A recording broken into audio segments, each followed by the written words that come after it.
बहुत समय पहले राजा दारा द्वारा शासित एक शक्तिशाली राज्य में दानियल नाम का एक It व्यक्ति had been a long day. Jesus had been teaching huge crowds of people by the Sea of Galilee. All day he told parables, stories with deep meaning about God's kingdom. By evening, Jesus was tired. He said, "Let's cross to the other side of the lake." The disciples, fishermen who knew these waters well, nodded. They pushed the boat away from the shore, wooden oars dipping into the darkening waves. Other small boats followed along. Jesus, exhausted from teaching, found a spot at the back of the boat, laid his head on a cushion, and quickly fell asleep. The sun set.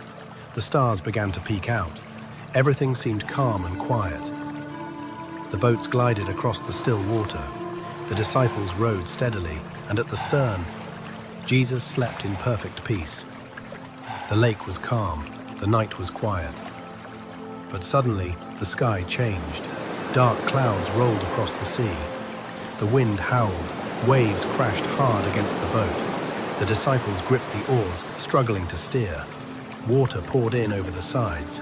Peter said, "We're sinking! We can't hold it much longer. Where's Jesus?"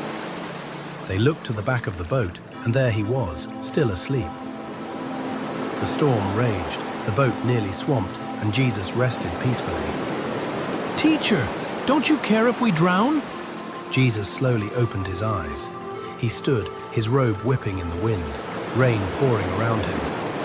The disciples held their breath, and he said, "Peace, be still."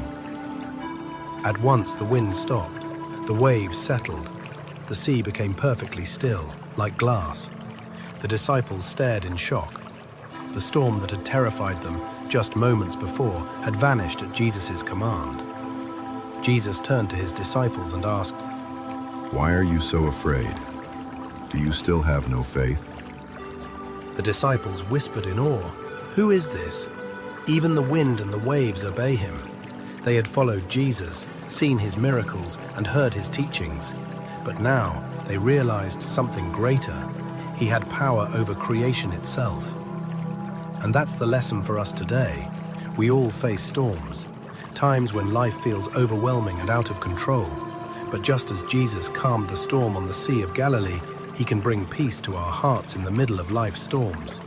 When the waves crash and the winds roar, we can remember his words, "Peace, Be still."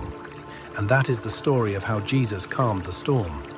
A story of faith, trust, and the power of God's Son, who brings peace even when everything feels out of control. Don't forget to subscribe and click the bell so you never miss a new story. If this video blessed you,